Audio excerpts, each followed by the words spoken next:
ప్రతి ఉదయం లేవగానే ఇంకొక లైఫ్ నాకు ఇచ్చినవ ప్రభ, పడుకున్నను ఇంకొక దినం చూడగలిగే కృపనిచ్చినవు తండ్రి, ఆ వెలుగును చూడగలుగుతున్నాను ప్రభా, నీకు వందనములు. ఈ రోజు ఆదివారం ఎందుకు ప్రత్యేకం అంటే వారమంతా నన్ను కాచి కాపాడినవు తండ్రి. ఇదిగో ఈరోజు నీ గృహంలోనికి వచ్చిన, నీ సన్నిధిలోనికి వచ్చిన నీకు నేను కృతజ్ఞతలు తెలపడానికి, నీకు నేను థ్యాంక్స్ చెప్పడానికి, నిన్ను మహిమపరచడానికి నా తండ్రివి నీవాని ప్రభా.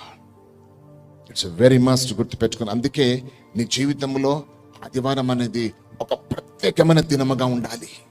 దాన్ని నువ్వు ఆ విధంగా చూసినప్పుడే నువ్వు పరిగెత్తుకుని రాగలుగుతావు.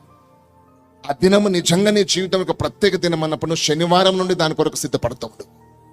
రేపటి దినం ఆదివారం, రేపు నా తండ్రి సన్నిధిలోనికి పరిగెత్తుకొని వెళ్తాను నేను అని ఆలోచన చేయండి ఒకసారి. నీ జీవితంలో ఆదివారం, అందుకే ఆదివారం నీ జీవితం ప్రత్యేకం ఉన్నప్పుడు దానికంటే ప్రత్యేకం ఏది ఉండదు నీ జీవితంలో. ఒక దినములాగా తీసుకో, ఒక హాలిడే లాగా తీసుకోక. It's a holiday for us. It's not a holiday, it's a holiday. అది పరిశుద్ధమైన దినం అని గుర్తుపెట్టుకుందాం. నా తండ్రిని, నేను సృష్టికర్త, రక్షకుని నేను ఆరాధించడానికి నాకు నియమించబడిన దినం అది. నేను దేవునికే విలువిస్తా, దేవునికే నేను ఘనతనిస్తున్నా. ఆ రోజు నేను దేవుని మహిమపరుస్తా. తప్పకుండా నేను సండే ఆరాధన మిస్ కాను అన్నట్టుగా డెడికేటెడ్ ముందుకు వెళ్ళాలి. జ్ఞాపకం ఉంచుకోండి.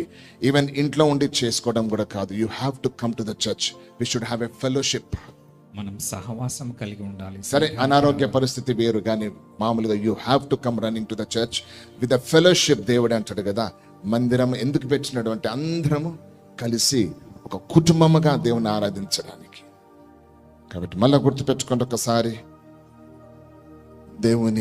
దేవునిగా మనము ఆరాధించాలి. God made a covenant. దేవుడు ఒక నిబంధన చేస్తున్నాడు.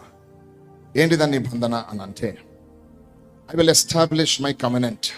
నా నిబంధన మీతో నేను స్థిర. What is that covenant? ఏంటిది ఆ నిబంధన అని అంటే, I will increase and multiply. మిమ్మల్ని ఆశీర్వదించి వర్ధిల్ల చేస్తాను. ఆశీర్వదింపి నేను వర్ధిల్లింప చేస్తాను. అది కవెనెంట్. ఇది మనం జ్ఞాపకం ఉంచుకోవాలి. అందరు జాగ్రత్తగా వినండి, ప్రతి ఒక్కరు జాగ్రత్తగా వినండి. ఇస్ అ ఫాదర్, మన తండ్రి, వి ఆర్ హిస్ చిల్డ్రన్. మనం ఆయన బిడ్డలు. నీ పిల్లలు ప్రతిరోజు ఉదయం లేచి అమ్మా అమ్మా నాన్న ఇదిగో మేము మీ పిల్లలము అని రోజు నువ్వు అంటూ ఉంటే నీకేమనిపిస్తుంది? కోపం రాదు? అవునా కదా? అరే, దే ఆర్ యువర్ చిల్డ్రన్. వారు మీ తల్లిదండ్రులు. మీరు